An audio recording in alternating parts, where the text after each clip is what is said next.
Young people today want instant solutions to problems. የዛሬ ወጣቶች ለችግሮቻቸው ፈጣን መፍትሄ ይፈልጋሉ። በህይወታችን ውስጥ እርካታን ማግኘት የምንችል ይመስለናል፣ በትንሽ ለውጥ ብቻ። ምናልባት ከቤት በመራቅ ወይም ከአባትና ከእናት ቁጥጥር ስር በመውጣት አሊያም ደግሞ ከለመድነው አካባቢ በመራቅ ምናልባት ወደ ኒውዮርክ ወይም ወደ መሰል ቦታዎች በመሄድ ቢሳካልኝ ነገሮች ለኔ ይለወጣሉ ብለን እናስባለን። የምንፈልገውን እርካታ እዛ የማገኝ ይመስለኛል እንላለን። በተፈጠርንበት መንገድ አልረካንም፣ በመልካችን አልረካንም፣ በአኗኗራችን አልረካንም፣ በምንኖርበት ቦታ አልረካንም፣ በትምህርታችን አልረካንም፣ በውስጣዊ ማንነታችንም አልረካንም። የሆነ የጎደለ ነገር አለ፣ ነገር ግን ምን እንደሆነ አናውቅም። ልክ በዚያች ዩኒቨርሲቲ ውስጥ ያለማቋረጥ ስታለቅስ እንደነበረችው ልጃገረድ ምን እንደሆነ ሊያውቁላት አልቻሉም ነበር። በመጨረሻ ወላጆቿን አመጡ። እሷም ለአባቷ እንዲህ ስትል በድንገት ፍርጥ አድርጋ ነገረች። አባዬ፣ የሆነ ነገር እፈልጋለሁ፣ ግን ምን እንደሆነ አላውቅም። አብዛኛው ሰው የሆነ ነገር እየፈለገ ነው፣ ነገር ግን ምን እንደሆነ አያውቅም። ለምን እንደሆነ ታውቃላችሁ? ምክንያቱም እናንተ በእግዚአብሔር አምሳል የተፈጠራችሁት ለእግዚአብሔር ነው። አካል አላችሁ፣ ነገር ግን በዚያ አካል ውስጥ የሚኖረው መንፈሳችሁና ነፍሳችሁ ነው። በእግዚአብሔር አምሳል የተፈጠራችሁ ከእግዚአብሔር ጋር ህብረት ለማድረግ የተበጀ ያ ህብረት ግን በኃጢአት ምክንያት ተቋርጧል። ስለዚህም በውስጣችሁ ለሆነ ነገር ዘውትር ትጮኻላችሁ፣ ትቃትታላችሁ። ምን እንደሆነ ግን እርግጠኛ አይደላችሁም። በእጽ ውስጥ የምታገኙት ይመስላችኋል፣ በወሲብ ውስጥ የምታገኙት ይመስላችኋል፣ በሌላ ነገር ውስጥ የምታገኙት ይመስላችኋል። በስልጣን፣ በስኬት፣ በገንዘብ ወዘተ ግን እዚያ የለም። በመጨረሻም ባዶነት ውስጥ ትቀራላችሁ። አሁንም ፍለጋው ይቀጥላል። በእውነቱ እናንተ እግዚአብሔር እየፈለጋችሁ ነው፣ ነገር ግን አታውቁትም። ያንን ሙሉ እርካታ፣ ሰላም፣ ዓላማና የህይወት ትርጉም ፈጽሞ አታገኙ። ህይወታችሁን ለእግዚአብሔር እስከምትሰጡ ድረስ፣ ህይወታችሁን ለክርስቶስ እስከምትሰጡ ድረስ ምናልባትም በታሪክ ውስጥ ከታወቁትና በብዙሃን ዘንድ ከተሰሙ ዘፈኖች አንዱ ሪንግስቶን እርካታን ማግኘት አልችልም ብሎ የዘፈኑት ነበር። ሺዎች የሚቆጠሩ ሰዎች ደግሞ ምንም ቢደረግ እርካታን ማግኘት አይችሉም። ለጥቂት ጊዜ ደስ የሚል ጊዜ ይኖራችሁ ይሆናል። መጽሐፍ ቅዱስ ለጥቂት ጊዜ በኃጢአት ደስታ አለ ይላል። ነገር ግን መጨረሻው ያለምንም እርካታ ይጠናቀቃል። አሁንም በቴሌቪዥን የምትከታተሉኝ ብዙዎች አላችሁ፣ እርካታ የላችሁም። በሕይወታችሁ ውስጥ ዓላማና ትርጉም የላችሁም፣ ግን እንዲኖራችሁ ትፈልጋላችሁ። ለሆነ ነገር ትራባላችሁ፣ ለሆነ ነገር ትጠማላችሁ። ምን እንደሆነ ግን አታውቁም።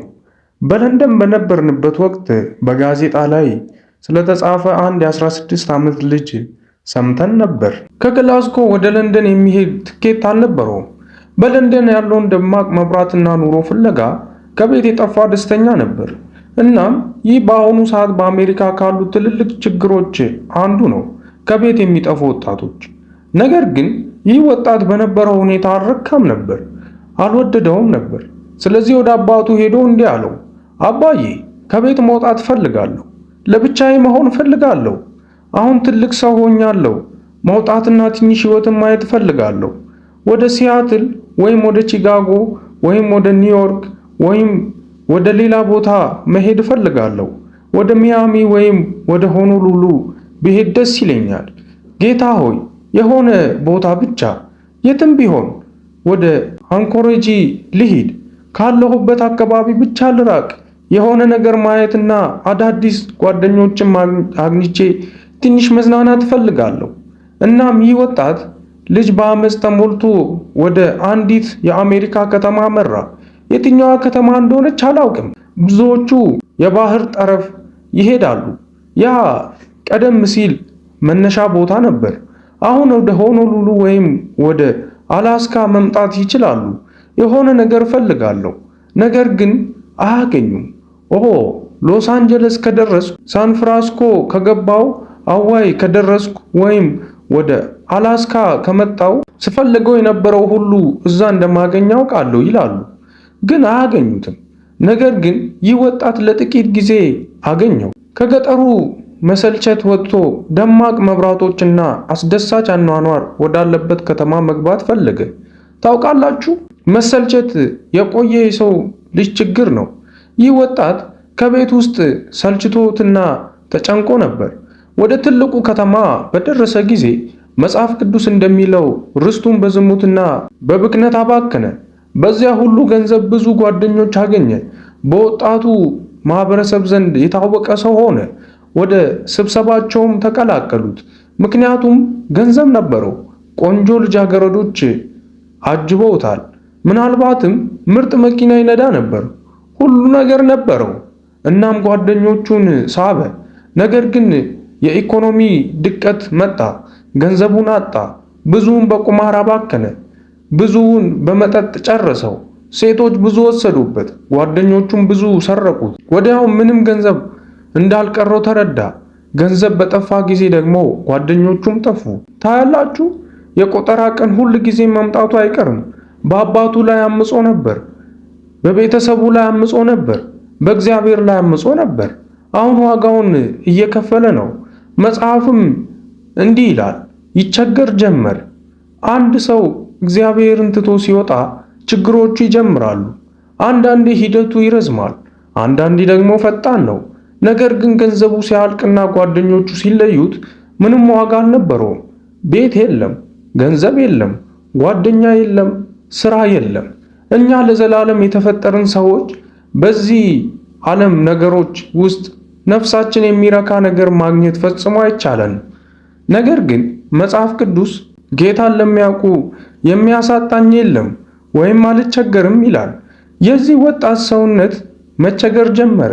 ሰውነቱ ለጊዜያዊ ደስታ እጽን ወይም አልኮልን ፈለገ። እጾቹ አእምሮውን ይጎዳሉ። ዛሬ በየቦታው ከፍተኛ የመጠጥ ሱስ ወይም ስካር አለ። በጋዜጦች ላይ ስለ አልኮል ብዙ ሱስ ጽሑፎች፣ ታሪኮች ይወጣሉ። የአልኮል ሱስ እንደ ገዳይ በሽታ ካንሰርን ቀድሞ በአሜሪካ ሁለተኛ ደረጃ ላይ ተቀምጧል። የልብ በሽታ፣ የአልኮል ሱስ እና ካንሰር አንደኛ፣ ሁለተኛ፣ ሶስተኛ በአሜሪካ በመጠጥ አሽከርካሪዎች ምክንያት በየዓመቱ ከ25,000 በላይ ሰዎች ይሞታሉ። ከዚያም አእምሮ መቸገር ጀመረ። ታያላችሁ፣ መጽሐፍ ቅዱስ ኃጢአት አእምሮን ይነካል ይላል። በግልጽ ማሰብ የማትችሉት ለዚህ ነው። ዛሬ በአስተሳሰባችን ግራ የተጋባ ነው። ለዚህ ነው ስለ ዓለም ችግሮች፣ ስለ ሀገር ችግሮች፣ ስለ ክልል፣ ስለ ማህበረሰብ፣ ስለ ግል፣ ስለ ቤተሰብ ችግሮች በግልጽ ማሰብ አንችልም። ምክንያቱም ኃጢአት አእምሮአችንን ነክቶታል። ታያላችሁ፣ መጽሐፍ ቅዱስ ሰይጣን አእምሮን ያሳውራል ይላል። በሁለተኛ ቆሮንቶስ ምዕራፍ 4 ላይ ወንጌላችን የተሰወረ ቢሆን እንኳን የተሰወረው ለሚጠፉት ነው፣ ለእነርሱም የእግዚአብሔር ምሳሌ የሆነ የክርስቶስ የክብሩ ወንጌል ብርሃን እንዳይበራላቸው የዚህ ዓለም አምላክ ዲያብሎስ የማያምኑትን አእምሮ አሳወረ። ሰይጣን አእምሮአችንን ያሳውራል። በአእምሮአችሁ ብቻ ወደ ክርስቶስ መምጣት አትችሉም። ለዚህ ነው በአእምሮ ብቻ አትመጡም። በሐሳባችሁ ወደ ክርስቶስ መድረስ አትችሉም። ዩኒቨርሲቲ ሄዳችሁ ክርስቶስን እንዴት ማግኘት እንደሚቻል ከመማሪያ መጽሐፍ አታጠኑም። በእውቀት ብቻ መምጣት አትችሉም። አእምሮአችሁ በኃጢአት ተነክቷል፣ በሰይጣንም ተጽዕኖ ስር ነው። እርሱ ያሳውራችኋል። ለዚህ ነው ቅዱስ መንፈስ በልባችሁ ገብቶ ጥፋተኝነታችሁን እንዲያሳውቃችሁና ያንን እውርነት ሰብሮ ክርስቶስን እንድታውቁት ተፈጥሯዊ ያልሆነ ሥራ የሚፈልገው። ታያላችሁ፣ የሰው ነፍስ በጣም ሰፊ ከመሆኗ የተነሳ ዓለም ሊሞላት አይችልም። ሰው ዓለሙን ሁሉ ቢያተርፍ ነፍሱን ቢያጎድል ምን ይጠቅመዋል? በአካል ውስጥ የምትኖረውና አንተ ተጠያቂ የሆንክባት ነፍስ ወይም መንፈስ ከዓለም ሁሉ ይበልጣል። ከወርቅ ሁሉ፣ ከዘይቱ ሁሉና ከዚህ ዓለም ሀብት ሁሉ ትበልጣለች። የአንተ ነፍስ የግል ነፍስ እጅግ ውድ ነች። ይህ እንዴት ሊሆን ይችላል ትሉ ይሆናል። እንዴት ሊሆን እንደሚችል አላውቅም። ነገር ግን መጽሐፍ ቅዱስ የሚያስተምረን እንዲህ ነው። እኔም እውነት መሆኑን አምናለሁ። እግዚአብሔር በአምሳሉ ፈጥሮሃል። አንተም ለእግዚአብሔር አስፈላጊ ነህ። እግዚአብሔር እንደ ግለሰብ ይወድሃል። ኃጢአት ምን እንደሆነ ወይም ውድቀት ምን እንደሆነ ግድ የለውም። እግዚአብሔር ይወድሃል። ስለ አንተ እንዲሞት ልጁን ልኳል። በአንተ ምትክ በመስቀል ላይ ተሰቃይቶ ሞቷል። እናም የዚህ ወጣት አካል መቸገር ጀመረ። አእምሮ ተቸገረ፣ መንፈሱ ተቸገረ። ለምን? ምክንያቱም በኃጢአት ባርነት ውስጥ ስለነበር። ኃጢአት የሚያደርግ ሁሉ የኃጢአት ባሪያ ነው። መጽሐፍ ቅዱስ እንደሚለው አሳማ በሚያረባ አንድ የቀድሞ ጓደኛው ዘንድ ተቀጥሮ ባሪያ ሆነ። አሳማዎችን የመመገብ ሥራ አገኘ። እንግዲህ ይህ ወጣት እነዚህን ሁሉ ገጠመኞች አሳለፈ። አሁን ደግሞ ከአሳማዎች ጋር ተቀምጧል። ከአሳማዎች ጋር ይበላል። አሳማ ይመስላል። እንደ አሳማ ይጮሃል። ስለ ምግቡ ከአሳማዎች ጋር ይጣላል። ተስፋ ይቆርጣል። መንፈሱም ይዝላል። ምናልባት ራሴን ባጠፋ ይሻላል ብሎ ወስኖ ይሆናል። አሳማዎቹም በጉጉት የሚያዩት ይመስለኛል። የተቀላቀላቸውን ይህን አዲስ አሳማ ራሳችንን ለዲያብሎስ አሳልፈን ስንሰጥ በስነ ምግባር እስከዚህ ድረስ ዝቅ እንላለን። እስከ ታችኛው ድረስ እንወርዳለን። አሁን ነፍሳችሁን በምን ለመሙላት እየሞከራችሁ ነው? በገንዘብ፣ በዝና፣ በወሲብ፣ በእውቀት ወይም ምናልባት ሁል ጊዜ በዩኒቨርሲቲ ውስጥ በምትማሩት ዘላለማዊ ተማሪዎች ትሆኑ ይሆናል። ተማሪዎቹ የ40 ዓመትና የ50 ዓመት የሆነባቸው የዩኒቨርሲቲዎች ሄጃለሁ። ለ15 እና ለ20 ዓመታት እዚያው የቆዩ አሉ። ይህ ከዓለም መሸሽ ነው። ወላጆቻቸው እንዲገፏቸው ያደርጋሉ። ዲግሪ በዲግሪ ላይ ይጨምራሉ። የሕይወትን ኃላፊነት መጋፈጥ አይፈልጉም። ነገር ግን ይህ ወጣት ወደ ልቡ ተመለሰ ተብለን ተነግሮናል። መጽሐፍ ቅዱስ ወደ ትክክለኛ አእምሮ ተመለሰ ይላል። እናንተም ዛሬ ሌሊት ወደ ራሳችሁ መመለስ ትችላላችሁ። መንፈስ ቅዱስ ዛሬ ሌሊት እያናገራችሁ ነው። ከእግዚአብሔር ርቃችሁ የራሳችሁ ማንነት ላይ አይደላችሁ። ነገር ግን ወደ ራሳችሁ መመለስ ትችላላችሁ። ስለዚህ መጽሐፉ እንዲህ ይላል፣ ለራሱ እንዲህ አለ፣ ተነስቼ ወደ አባቴ ሄዳለሁ። ዛሬ ሌሊት እናንተም ይህን እንድታደርጉ እጠይቃችኋለሁ። ተነስታችሁ እንድትመጡና ክርስቶስን እንድትቀበሉ ወደ እግዚአብሔር ተመለሱ። ወደ ክርስቶስ ተመለሱ። ሕይወታችሁን ለእርሱ ስጡ። ገለልተኛ መሆን አትችሉም። ወይ የእግዚአብሔር አገልጋይ ናችሁ ወይ የሰይጣን ባሪያ። ኢየሱስ እንዲህ አለ፣ ለሁለት ጌታ ሊገዛ የሚችል ማንም የለም። ወይም አንዱን ይጠላል ሁለተኛውንም ይወዳል፣ ወይም ወደ አንዱ ይጠጋል ሁለተኛውንም ይንቃል። እግዚአብሔርና ቁሳቁስ ወይም ሀብትን በአንድ ላይ ማገልገል አትችሉም። እግዚአብሔርና ራስን በአንድ ላይ ማገልገል አትችሉም። ክርስቶስን ማስቀደም አለባችሁ። ምርጫ ማድረግ አለባችሁ። ዛሬ ሌሊት በመስቀለኛ መንገድ ላይ ቆማችኋል። ይኸው ሰፊው መንገድ፣ እዚያ ደግሞ ጠባቡ መንገድ አለ። ክርስቶስን ስትቀበሉ ከሰፊው መንገድ አዝማሚያ ተቃራኒ ትሄዳላችሁ። ክርስቲያን መሆን ቀላል አይደለም የምላችሁ ለዚህ ነው። ክርስቶስን በእውነት መከተል ቀላል አይደለም። እናንተን ወጣቶችን ቀላል ነው ብዬ አላታልላችሁም። አይደለም፣ ከባድ ነው። ሙሉ በሙሉ ክርስቲያን መሆን ከፈለጋችሁ ክርስቶስን በሙሉ ልባችሁ ማገልገልና እርሱን የምትሆኑትን ሁሉ እንድትሆኑ ከፈለጋችሁ ቀላል አይደለም፣ ጠንካራ ነው። ነገር ግን በዚህ ሕይወትና በሚመጣው ሕይወት በሚሊዮን የሚቆጠር ዋጋ የሚከፍል ፈተና ከፈለጋችሁ ዛሬ ሕይወታችሁን ሙሉ በሙሉ ለክርስቶስ ስጡ። በእርሱ ዓላማ ስር ተሰለፉ። ሕይወታቸውን ለክርስቶስ ከሰጡ ሰዎች ጋር ትከሻ ለትከሻ ተሰለፉ። ዛሬ ሌሊት የትኛውን ጌታ ነው የምትፈልጉት? በየትኛው መንገድ ላይ ናችሁ? ጠባቡ መንገድ እርሱ እንዳለው ወደ ዘላለም ሕይወት ይመራል። ነገር ግን በጠባብ በር ማለፍ አለባችሁ። በመስቀሉ መንገድ መምጣት አለባችሁ። ከመስቀሉ ስር መጥታችሁ ለእግዚአብሔር በድያለሁ፣ ስለ ኃጢአት ያዝናለሁ፣ ክርስቶስን እንደ አዳኝ እቀበላለሁ ማለት አለባችሁ። እግዚአብሔር በፍቅር እየጠበቀ ነው፣ ይወዳችኋል። እጆቹን ዘርግቶ ያቅፋችኋል። ከወንድም በላይ ይቀርባችኋል። ገና ልጅ እያለን የምንዘምረው አንድ የድሮ መዝሙር ነበር። በትህትናና በለሰለሰ ድምፅ ኢየሱስ እየጠራ ነው፣ ወደ ቤት ና የሚል።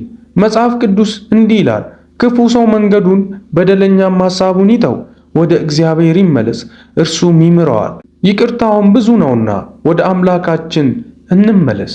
የተወደዳችሁና የተከበራችሁ አድማጮቻችን ዛሬ የነበረን ትምህርት ይህን ይመስል ነበር። ሕይወታችንን ለክርስቶስ አሳልፈን በመስጠት እውነተኛ ደስታና ሰላምን ማግኘት እንደምንችል በሰፊው ከወንጌላዊ ቢሊ ግራም ትምህርት አይተናል። በሌላ ቪዲዮ በሌላ ትምህርት እስከምንገናኝ ድረስ ቸር ሰንብቱ። ቪዲዮ ከተመቻችሁ ላይክ፣ ሼር እንዲሁም ደግሞ ሰብስክራይብ አድርጋችሁ ቤተሰብ መሆን ትችላላችሁ። እግዚአብሔር ቤታችሁን፣ ዘመናችሁን ይባርክ።